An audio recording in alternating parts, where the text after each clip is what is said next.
Hello everyone! Welcome to a slightly different video. Um, I had received a request to do a redstone tutorial for my mob grinder. Um, and I figured I could make a simple video, I guess. Because the design is, pardon the mumbo lingo, fairly simple. um, it yeah, it that's all it is. It's a pretty simple design. Let me just get over to an open space real quick. Now, if you're actually planning on doing this in a normal skyblock world, I recommend having some kind of renewable redstone source, like uh, Emerald Villager Trade Hall with clerics that you can buy redstone from, or a witch farm if you manage to find a witch hut um, generation, which unlikely, but you do. Excuse me, you do you. um, so without further ado, let's get into, I guess, me describing the farm first. So it's a typical redstone design with water flushing the mobs into a water channel, push them down into a drop chute. The basic chambers are large platforms that are 8 blocks long to prevent water from falling off or flowing off the edge, and the channel 8 blocks long on either end to prevent water from flowing through. Um,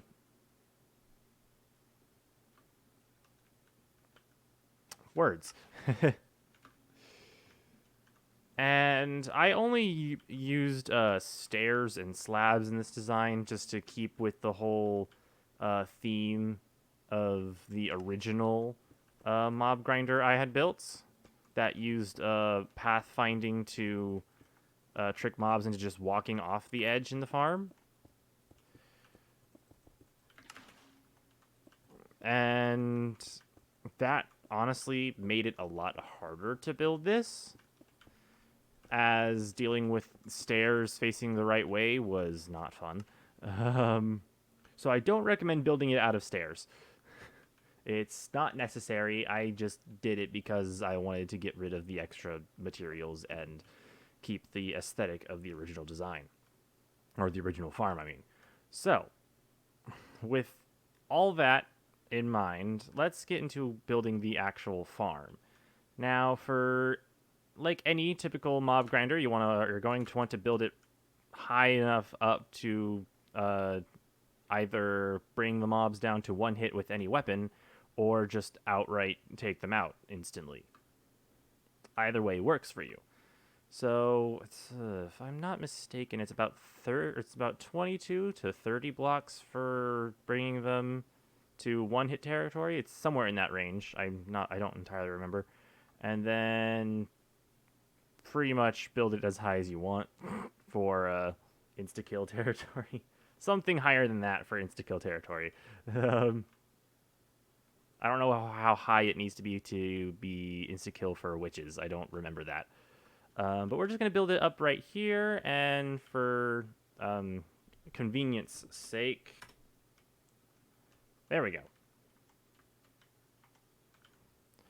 That is going to be where we start our farm. Now, in my design, I have the drop chute be a 3x3 hole. But you can generally make the actual drop chute as big as you want. I just went with 3x3 because I wanted a bigger drop chute. I guess I wanted to do something about spiders getting stuck on the wall, but I'm still going to have that issue either way because I added a drop chute, a full length drop chute instead of just a partial drop chute on like I have in the test world. Because the full drop chute is to keep mobs landing on the hoppers, just to save materials on iron. But I wasted a bunch more on glass.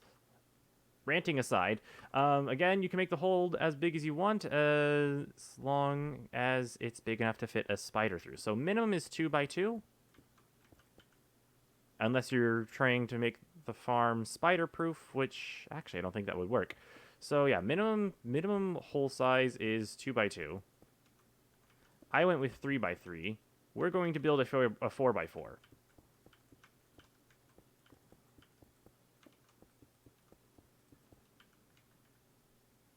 Because that's what I should have done in my skyblock world. Because the platform is centered on even blocks, not odd. And for some odd reason, I decided to build the farm 3x3. So for the first layer of the farm, we're going to go out another 7 blocks from the edge of the hole in 2 directions. 1, 2, 3, 4, 5. Right? Hold on. 1, 2, 3, 4, 5, 6, 7, 8 total blocks. That's for the water streams on either side. 2, 3, 4, 5, 6, 7, 8.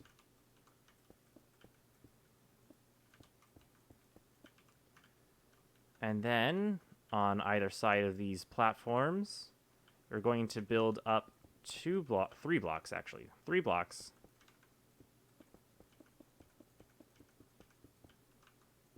All the way around.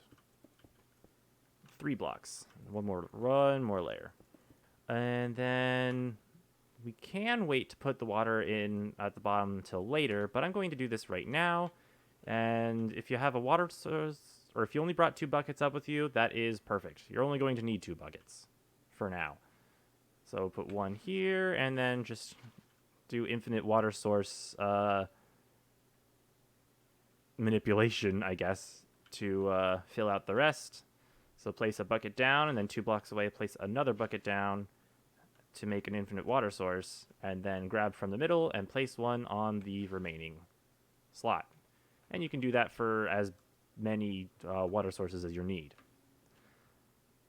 Now, for the next part, we're going to build our platforms, our first layer of spawn platforms. So this will be a platform on this side going out another 7 blocks. Let's see, that was 1, 2, 3, 4, 5, 6, 7. 1, 2, 3, 4, 5, 6, 7. And then we're just going to fill out this entire platform with blocks. Don't go too far, though. And then we fill this in. Fill that with cobblestone. And then we do the exact same on the opposite side. All right. And then in my skyblock world, I made the spawning room 3 blocks tall, which allows Endermen to spawn. We're not going to do that here. We're going to just make this 2 blocks tall. All right, now that we have our wall, we're going to... This is the part where it gets a bit expensive. Dispensers. Each individual dispenser is going to have a water bucket in it. So each dispenser is also 3 iron.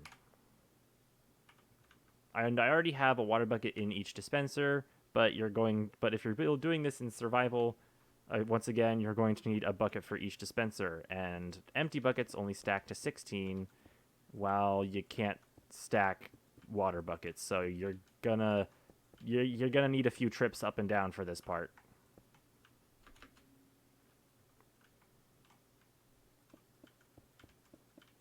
Or bring a full inventory of empty water buckets.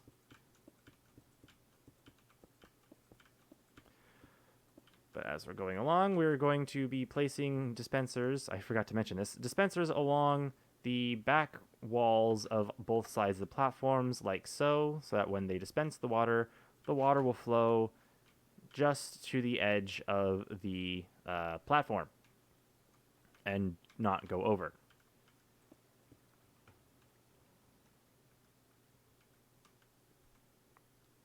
And with that, our first layer is done. We'll put the redstone on the back shortly.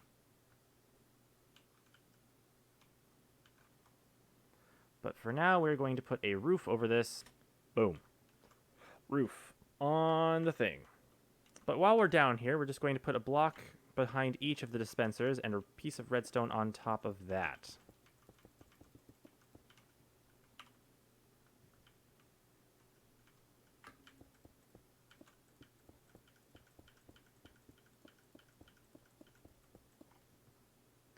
One, two, three. And be sure to mark the middle of the line of redstone. 2, 3, 4, 5, 6, 7, 8, 9, 10. I don't even know how many blocks long this is. We're at 10, 11, 12, 13, 14, 15, 16, 17, 18, 19, 20. We are at 20 blocks long. Now, a redstone signal only goes as far as 15 blocks. But we can manipulate this as 15 blocks in either direction from the main source. So if we were to power the redstone right here, it would go 15 blocks in either direction, which is why we mark the middle. We're going to just pick that water back up. And this was just a random guess. Since it's since it's an even width farm, the middle block is going to be slightly off-centered. Or slightly offset, I mean. But we do the same on the other side. I'm going to make sure that this also stays in line with the other side. And put redstone along these blocks. These were the dispenser blocks. Good. And that is the wiring and the layout of the first layer done. And now for the next layer, we find the edge where the water is about here, yep. And then dig out the same size hole as we have on our lower layer. So in this case, a 4x4. And we do this on both sides. It's a very symmetrical design, if that makes sense. And from here, we don't have to go up like we did on that design.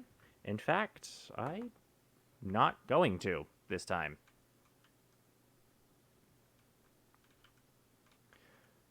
But we are going to build out. So, it's pretty much we're building 1/2 of this layer up here is what we're doing now. So we build our wall around where the water would go.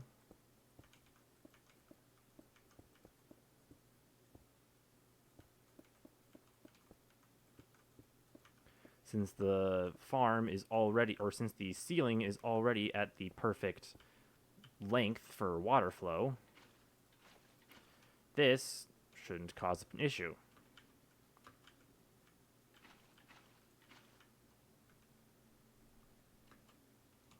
And then we do the same on the other side. Now we have the water in on both sides. I would also recommend, if this is in a area where the water would freeze at either the altitude or the biome, put blocks over the water sources or torches by them so that they don't freeze while you're doing this. Anyways, back to building this. We can't have just this same layer going both ways in the middle here, because we wouldn't be able to have water flow from going both ways here. So we're just going to have the water go either way on this. And I'm realizing now that I could build this much better. As in, I could just build this layer down here on top of itself over and over and over again. That would probably be a much better design. But we're trying to mimic the design I built over there, so that's a video for another time. Anyways, we're going to go up another 3 blocks here, or no, we're going to go up another 2 blocks here, my bad. Now that we have our walls built up, once again, we are building out 7 blocks from the wall. Was this 5? Yep. 6, 7. And we build just another platform out here. There we go. And build our walls along the outside of it. Once again, making them 2 blocks tall this time. There we go, and then make sure to put a roof on it.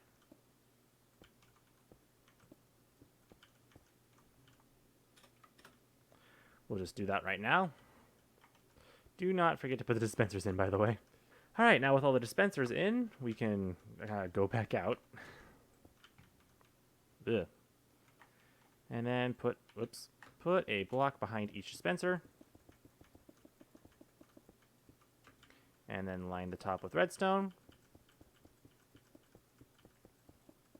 And make sure to do this on both sides once again. And mark the relative middle block.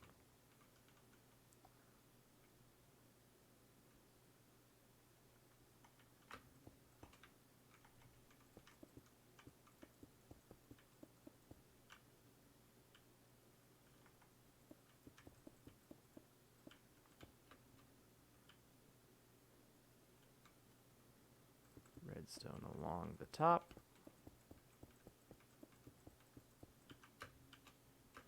Alright, now, with all the dispensers ready and wired up, it's time to set up the timer for it. But first, we're going to activate the water for the top layer. That way, when we have it all set up, it alternates which layer has the water on. While the top layer will have water on, the bottom layer will have it off. And vice versa. Now we set up the timer. I'm going to build it here, and for the timer, we are going to need 2 hoppers, a redstone block, 2 sticky pistons, 2 comparators, and that's it for the clock. The rest is just enough redstone to get to all 4 sets of dispensers. So we're going to go to here and offset our timer a little bit. Oh, we're also going to, I forgot, we are going to need a observer. We don't need a redstone torch. Alright, so for starters, we're going to have 2 hoppers facing into each other. Put a redstone block over one of them with a sticky piston facing into it. On like so.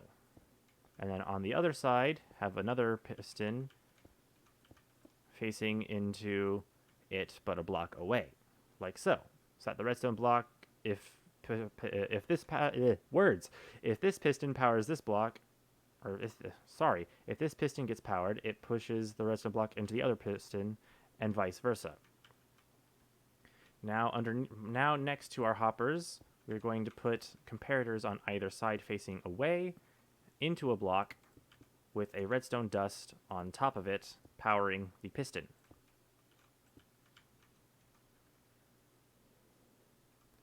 And then we're going to put around half a stack of items in one of the hoppers. That is our timer. So observer facing into this hopper right here, since it is aligned with all 4 middle blocks right here. I did that wrong. Observer facing into that block. There we go. And then from that observer, we go in the 4 directions leading to the middle blocks.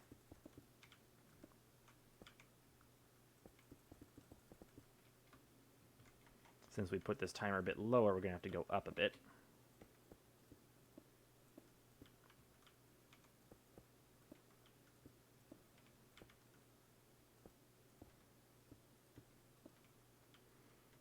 Oh, I did that wrong. Hold on. There we go. I like to make it look nice. 4, 5. We're going to go 5 redstone dust out in each direction. 3, 4, 5. And put a repeater. This is to make sure that the redstone signal reaches to the other end of the chamber. 3, 4, 5, and repeater. Also to make sure the timing is nice. Now for the up here, we'll take the redstone across. That's, how much is that? 1, 2, 3, 4, 5, 6, 7, 8, 9, 10, 11. We are really close to the extent of redstone here. So we're going to put... Oh, actually, we could just do this. Put a repeater here, and a block over that, right in front of it, like so. Now, this repeater will be powered by this redstone, which will then power this redstone down here, triggering the dispensers.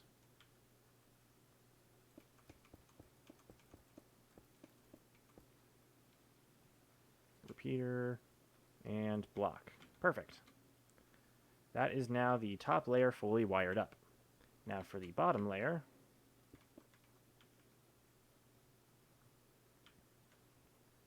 we're gonna try and do something.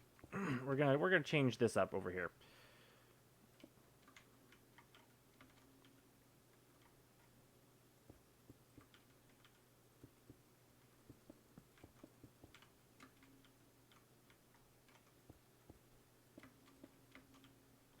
We're going to put the redstone like so, to make it so it's in line with the top, but still make sure to put a repeater on the... It actually doesn't matter how far out, as long as it's enough signal strength to get to here.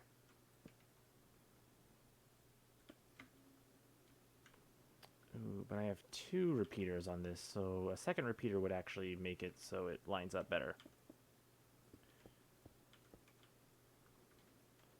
Do. Repeater and block. Like so.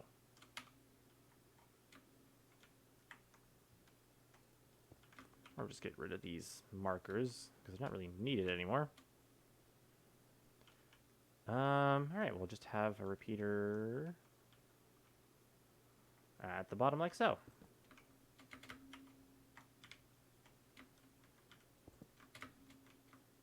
Perfect. Now we just put a redstone on top of the observer like that, which I guess we could have done to make sure the timer didn't trigger the rest of the farm, but I wanted to be safe. So, half a stack into the timer, and now our farm is running. If we just go in through the bottom right here, these ones are on, these ones are off. And these ones are now triggered on, these ones are off, and these ones are on. So the farm is now perfectly flushing in both layers. Now for the drop chutes, you don't entirely need one. It's nice to make sure the mobs all fall in the right spot, but you technically don't need a drop chute. You just need enough hoppers to make sure all the drops get collected.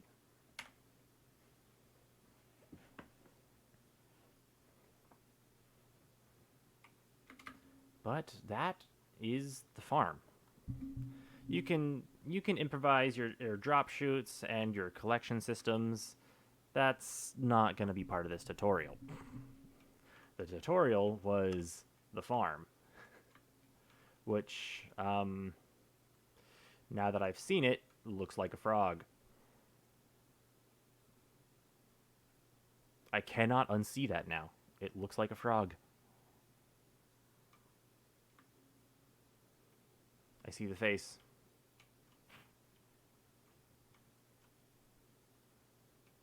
But yeah, that is a basic version. Well, I guess is the... Yeah, no, it's a basic version of the farm that I used in the in my skyblock series. Thank you all so much for watching. If you enjoyed and you're new to the channel, then be sure to hit that subscribe button if you haven't already, and turn on notifications to be notified of my next upload. There we go. And also be sure to leave a like to let me know you want more content like this. Also, be sure to check me out on Twitch, where I live stream my skyblock series every Tuesday. And those get edited down into what my short and summarized episodes on YouTube are. So link will be in the description if you want to check me out on Twitch, twitch.tv/craftyninjasquad. I actually showcased myself working on building this in streams, but I didn't really put me working on the design in the video because it wasn't as interesting as I thought it was going to be. So if you watch my streams, I wouldn't, I shouldn't say it like this. If you watch my streams, I wouldn't have to make this video. But I'm making the video anyways, because I was asked for it. I'm actually considering uploading, like, the VODs to a second channel. Having a VODs channel. That'd be fun. I'm a slime chunk. That's cool. Anyways, that is gonna about do it for this video. Once again, thank you all so much for watching. I hope you all enjoyed, and I will see you all in the next episode. That's, this weekend. I'll see you all this weekend. Bye-bye now.